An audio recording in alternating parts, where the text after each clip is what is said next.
मन की चंचलता कैसे दूर हो, इसके बारे में पूज्य स्वामी रामसुख दास जी कहते हैं, मनुष्य ने यह समझ रखा है कि मन को कब्जे में करना बहुत आवश्यक है।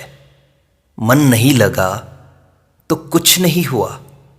राम राम करने से क्या फायदा, मन तो लगा ही नहीं। मन लग जाए तो ठीक हो जाए, परंतु मन का लगना या न लगना खास बात नहीं है। मन में संसार का जो राग है, आसक्ति है, प्रियता है, यही अनर्थ का हेतु है।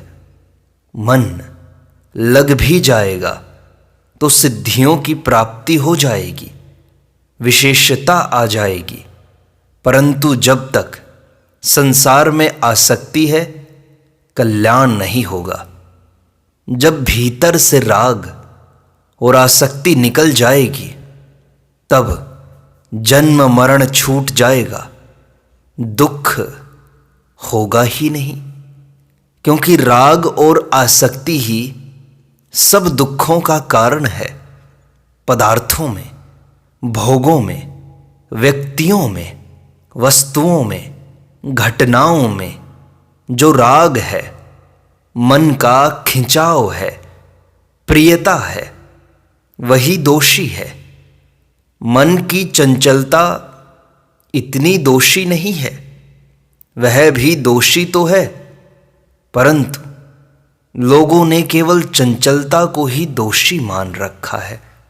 वास्तव में दोषी है राग, आसक्ति और प्रियता। साधक के लिए इस बात को जानने की बड़ी आवश्यकता है कि प्रियता ही वास्तव में जन्म मरण देने वाली है। ऊंच नीच योनियों में जन्म होने का हेतु गुणों का संग है। आसक्ति और प्रियता की तरफ तो ख्याल ही नहीं है, पर चंचलता की तरफ हमारा ख्याल होता है। विशेष लक्ष्य इस बात का रखना है कि वास्तव में प्रियता, ये संसार की चीजें, इनसे लगाव बांधने वाला है।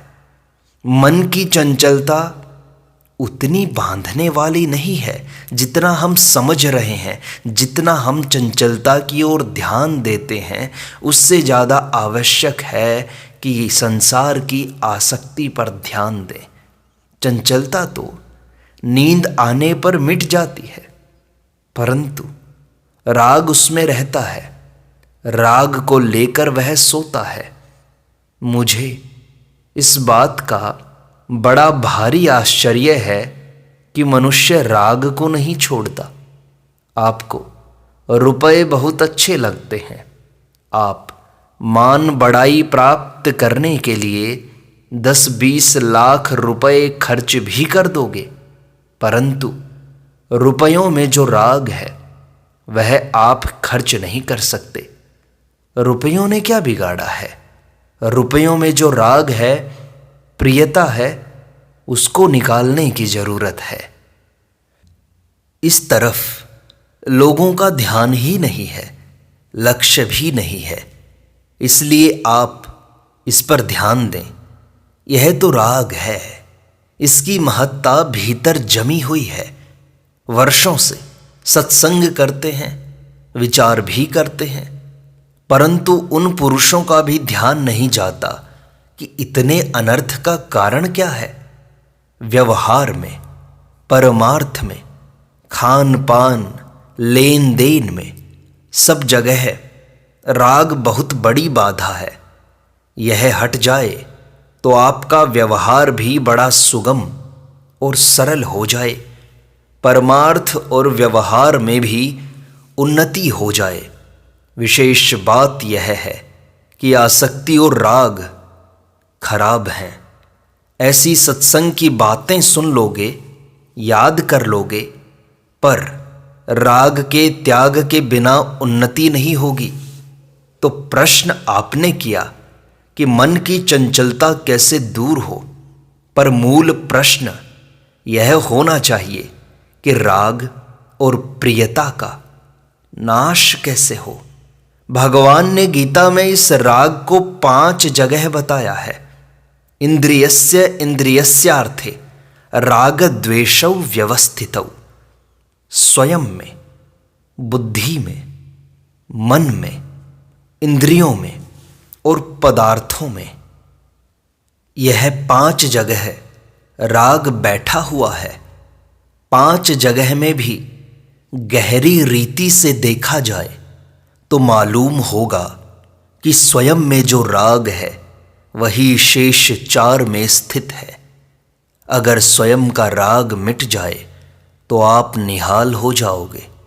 चित्त चाहे चंचल है, परंतु राग के स्थान पर भगवान में प्रेम हो जाए तो राग का खाता ही उठ जाएगा। भगवान में आकर्षण होते ही राग खत्म हो जाएगा। भगवान से प्रेम हो, इसकी बड़ी महिमा है। इसकी महिमा ज्ञान और मोक्ष से भी अधिक कहें तो अतिशयोक्ति नहीं होगी। इस प्रेम की बड़ी अलौकिक महिमा है। इससे बढ़कर कोई तत्व है ही नहीं। ज्ञान से भी प्रेम बढ़कर है। उस प्रेम के समान दूसरा कुछ नहीं है। भगवान में प्रेम हो जाए तो सब ठीक हो जाए। वह प्रेम कैसे हो? संसार से राग हटने से भगवान में प्रेम हो जाए। राग कैसे हटे? भगवान में प्रेम होने से दोनों ही बातें हैं। राग हटाते जाओ और भगवान से प्रेम बढ़ाते जाओ। पहले क्या करें? भगवान में प्रेम बढ़ाओ। जैसे रामायण का पाठ होता है, अगर मन लगाकर और अर्थ को समझकर पाठ किया जाए तो मन बहुत शुद्ध होता है, राग मिटता है। भगवान की कथा प्रेम से सुनने से भीतर का राग स्वतः ही मिटता है और प्रेम जागृत होता है। उसमें एक बड़ा विलक्षण रस भरा हुआ है। पाठ का साधारण अभ्यास होने से आदमी उकता सकता है, परंतु जहां रस मिलने लगता है वहां आदमी उकताता नहीं। इसमें एक विलक्षण रस भरा है, प्रेम। आप पाठ करके देखो, उसमें मन लगाओ, भक्तों के चरित्र पढ़ो, उससे बड़ा लाभ होता है, क्योंकि वह हृदय में प्रवेश करता है। जब प्रेम प्रवेश करेगा तो राग मिटेगा, कामना मिटेगी।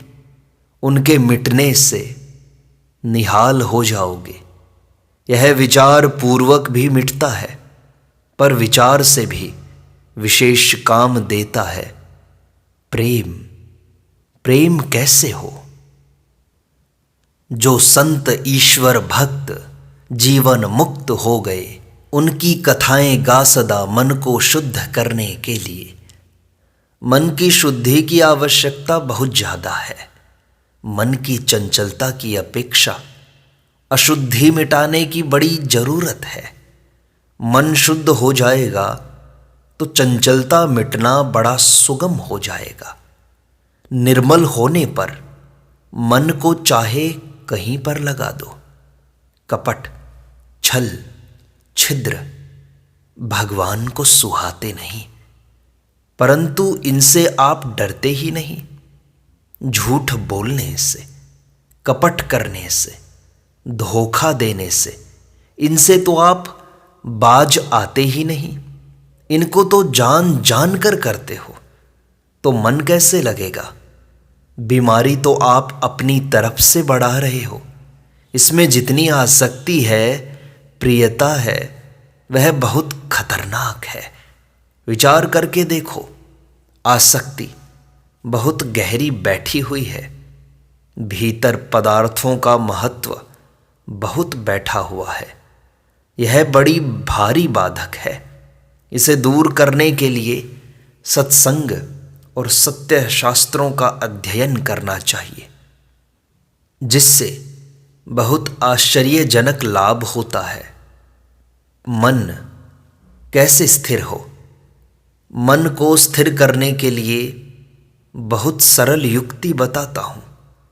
आप मन से भगवान का नाम लें और मन से ही गणना रखें, राम राम राम। ऐसे राम का नाम लें, 1 राम, 2 राम, 3 राम, 4 राम, 5 राम। न तो 1 2 3 बोलें, न उंगलियों पर रखें, न माला पर रखें। मन से ही तो नाम लें और मन से ही गणना करें। करके देखो, मन लगे बिना यह होगा नहीं, और होगा तो मन लग ही जाएगा। एकदम सरल युक्ति है। मन से ही तो नाम लो, मन से ही गिनती करो, और फिर तीसरी बार देखो तो उसको लिखा हुआ देखो, राम। ऐसा सुनहरा चमकता हुआ नाम लिखा हुआ दिखे। ऐसा करने से मन कहीं जाएगा नहीं, और जाएगा तो यह क्रिया होगी नहीं। इतनी पक्की बात है। कोई भाई करके देख लो, सुगमता से मन लग जाएगा। कठिनता पड़ेगी तो यह क्रम छूट जाएगा। न नाम ले सकोगे, न गणना कर सकोगे, न ही देख सकोगे। इसलिए मन की आँखों से देखो, मन के कानों से सुनो, मन की जबान से बोलो। इससे मन स्थिर हो जाएगा। दूसरा उपाय यह है कि जुबान से आप एक नाम लो और मन से दूसरा। जैसे मुंह से नाम जपो, हरे राम हरे राम हरे राम, राम राम हरे हरे, हरे कृष्ण कृष्ण कृष्ण हरे हरे। ऐसा करते रहो। भीतर राम राम राम कहकर मन लगाते रहो। देखो मन लगता है या नहीं। ऐसा संभव है तभी बताता हूँ। कठिन इसलिए है कि मन आपके काबू में नहीं है। मन लगाओ, इससे मन लग जाएगा। तीसरा उपाय बताएं। अगर मन लगाना है तो मन से कीर्तन करो, मन से ही रागनी में गाओ, मन लग जाएगा। जुबान से मत बोलो, कंठ से कीर्तन मत करो, मन से ही कीर्तन करो और मन की रागनी से भगवान का नाम जपो। पहले राग को मिटाना बहुत आवश्यक है, और राग मिटता है सेवा करने से। उत्पन्न और नष्ट होने वाली वस्तुओं के द्वारा किसी तरह से सेवा हो जाए, यह भाव रखना चाहिए। पारमार्थिक मार्ग में, अविनाशी में, भगवान की कथा में अगर राग हो जाए तो प्रेम हो जाएगा। भगवान में, भगवान के नाम में, गुणों में, लीला में आसक्ति हो जाए तो बड़ा लाभ होता है। अपने स्वार्थ और अभिमान का त्याग करके सेवा करें तो भी राग मिट जाता है। अगला उपाय बताएं तो भगवान में मन लगाओ। आप जो संबंध भगवान के साथ मान लो, भगवान भी वही संबंध मानने को तैयार हैं। आपको सरलता से जैसा भाव आए वैसा ही भाव कर लो। ये भाव कर लो, नाथ तू अनाथ को, अनाथ को नुमोसो, मो समान आरत नहीं आरती हर तोसो। ऐसे ही तुलसीदास जी आगे कहते हैं, तो ही मोही नाते अनेक, मानिए जो भावे, ज्यों त्यों तुलसी कृपालु, चरण शरण पावे। ऐसे मान लो। भगवान के प्रति भाव बदल लो। भगवान को भगवान ही मान लो, चाहे अपना प्यारा मान लो। जो भाव आपको प्यारा लगे उनके साथ वैसा ही भाव मान लो। यहाँ कई वर्षों पहले व्याख्यान करते हुए मेरे से एक भाई ने प्रश्न किया मुझे तो माँ का नाम प्यारा लगता है। प्रत्येक का ही ऐसा भाव होता है कि माँ अच्छी लगती है, पालन करने वाली होती है माँ। बूढ़े हो जाएं तब तक माँ याद आती है। माँ का स्नेह होता है, स्नेह का प्रभाव ज़्यादा हो जाता है। तो मेरे से पूछा था एक सज्जन ने कि भगवान को हम माँ कहकर पुकार सकते हैं क्या? भगवान में स्त्री पुरुष का बिल्कुल भेद है ही नहीं। माँ कहोगे तो माँ रूप में आ जाएंगे भगवान। प्रबोध सुधागर पुस्तक में श्री शंकराचार्य जी महाराज कहते हैं, मातः कृष्णाभिधाना, वे कृष्ण भगवान को माँ कहकर पुकारते हैं। माँ कहकर पुकारो। माँ नाम से यदि स्नेह जागृत होता हो, मन लगता हो, तो भगवान को माँ कहो, पिता कहो, भाई कहो। जो नाम प्यारा लगे, जो संबंध प्यारा लगे, ऐसा नहीं मान सको तो राधा जी को माँ बना लो, नहीं तो कृष्ण माँ है मेरी, ऐसा मान लो। पहले आरंभ में ही संबंध जोड़ने में मन जगह जगह जाता है। उद्देश्य एक बना ले, लक्ष्य एक बना ले, बस फिर बाद में जगह जगह मन नहीं जाएगा, फिर एक में ही मन रहेगा। जैसे लड़का हो या लड़की, आप उसका संबंध करते हो, लड़के का संबंध करते हो तो अनेक लड़कियों की बातें करो तो छोरा सुनेगा। लड़की का संबंध आप करते हो, अपनी स्त्री से बातें करते हो कि देखो वहाँ ऐसा लड़का है, इतना पढ़ा लिखा है, इस प्रकार की बातें करोगे तो लड़की सुनेगी। ऐसी बातें लड़की कब तक सुनती है? जब तक उसका संबंध पक्का नहीं हो जाता। आप संबंध पक्का कर दें, अमुक के साथ बात पक्की हुई, उसके बाद छोरी केवल उसकी बात सुनेगी, दूसरे की बात इस प्रकार से सुनेगी नहीं। सुनेगी भी तो परवाह नहीं करेगी। ऐसे ही लड़के का यदि किसी के साथ संबंध पक्का हो गया तो लड़का संबंध वाली उस लड़की की ही बात सुनेगा कि कैसी योग्यता है, कैसी बात है। लड़की भी छिप छिप कर सुनती है। यह क्या है? संबंध हो गया ना। अब संबंध न होता तो इस प्रकार नहीं सुनती। बहुत सी बातें होती हैं पर नहीं सुनते। तो हम भगवान की बातें क्यों नहीं सुनते हैं? क्योंकि उनसे हमने अभी संबंध नहीं जोड़ा। जब संबंध भगवान के साथ जोड़ लेंगे तो उनकी बातें ही सुनेंगे। बाद में तरह तरह की बातें कौन सुनेगा बताओ? सुने तो असर नहीं होगा। उसी रीति से दूसरी बातें नहीं सुनते जिस रीति से लड़की दूसरे लड़कों की बातें नहीं सुनती, केवल संबंध वाले लड़के की बात सुनती है। देखा नहीं, पहले सुना नहीं, बस माँ बाप ने संबंध कर दिया कि हमने अमुक को लड़की दी। इसी प्रकार भगवान से संबंध जोड़ लेना है। हमें तो भगवत प्राप्ति करना है। फिर भगवान की बात अच्छी लगेगी, स्वतः ही, स्वाभाविक ही। फिर मन और कहीं क्यों जाएगा, कहाँ जाएगा? हमें मतलब ही नहीं है दूसरे से। हमें क्या काम दुनिया से, हमें श्री कृष्ण प्यारे हैं, यशोदानंद के नंदन मेरी आँखों के तारे हैं। हमें क्या मतलब, दुनिया से क्या लेना देना? न लेना है न देना है। हमारे तो एक भगवान हैं और वे ही हमारे हैं। भगवान के गुण सुने, उनके चरित्र सुने, उनकी महिमा सुने, उनके परायण हो जाएं। सुनने से बड़ा लाभ होता है, भक्तों के चरित्रों से बड़ा लाभ होता है। वह भी एक बढ़िया उपाय है। दिन में 1 घंटा 2 घंटा आप कहीं एकांत में बैठ जाओ, कमरे में बैठ जाओ, दरवाज़ा कर लो बंद, भक्तों के चरित्र पढ़ो। जिनको पढ़ते पढ़ते गदगद हो जाए और प्रियता आए, उस समय पुस्तक को छोड़ दो। नाम जप है, कीर्तन है, शुरू कर दो। भगवान का चिंतन भजन शुरू कर दो।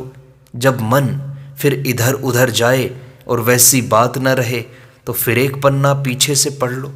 फिर पढ़ते पढ़ते भाव आ जाए, फिर छोड़ दो वहाँ। पुस्तक पढ़ना या पूरा करना है यह मतलब नहीं है, मन लगाना है, बस वहाँ लगा दिया। उसके बाद फिर नाम जप करते करते रहो, कीर्तन करते रहो, प्रार्थना करते रहो, भगवान से बातें करते रहो मन में। हमारा मन नहीं लगता महाराज, मैं क्या करूं? आप कब दर्शन दोगे? आपके चरणों में प्रेम कब होगा? ऐसे एक पुस्तक निकली है गीता प्रेस से, ध्यानावस्था में प्रभु से वार्तालाप। उस पुस्तक के अनुसार करो, बड़ा लाभ होगा। चलते फिरते भगवान से बात करना शुरू कर दो। मन से प्रश्न पूछो तो मन से उत्तर मिले। जो स्फुरना हो जाए फिर भगवान से पूछो, सुगमता से मन लग जाएगा। इसी प्रकार करते रहो लगातार, निश्चित रूप से मन लगेगा। स्तुति करते करते मन लग जाए तब चिंतन करना, नाम जप करना शुरू कर दो। जब छूट जाए तो फिर पढ़ना शुरू कर दो। इन बातों में से कोई बात अपनाकर आप देखो तो सही। यदि मन अधिक चंचल हो तो जप करता रहे, थोड़ी थोड़ी देर बाद भगवान से कहता रहे कि आपके चरणों में मन नहीं लगता, हे भगवान मन नहीं लगता है। नमस्कार करें और कहते रहें। यह बड़ी सरल बात है। नाम जप करता रहे, आधा मिनट हुआ, 1 मिनट हुआ, फिर कह दिया महाराज मन नहीं लगता, कहना बस प्रार्थना हो गई, भगवान की याद आ गई, नाम जप हो रहा है। 5-7 बार माला करते करते कह दे कि भगवान आपसे प्रीति कैसे हो, कृपा करो, महाराज मन नहीं लगता, हे नाथ मैं भूल जाता हूँ, हे नाथ मन नहीं लगता। नमस्कार करते रहो, कहते रहो। षोडश मंत्र ब्रह्मा जी का बताया हुआ है, यह जपते रहो और प्रार्थना करते रहो। हे नाथ मन नहीं लगता, हे भगवान क्या करूं, महाराज आपके चरणों में मन नहीं लगता, कहते रहो, कहते रहो। उनकी कृपा से मन लगने लगेगा। राम राम राम।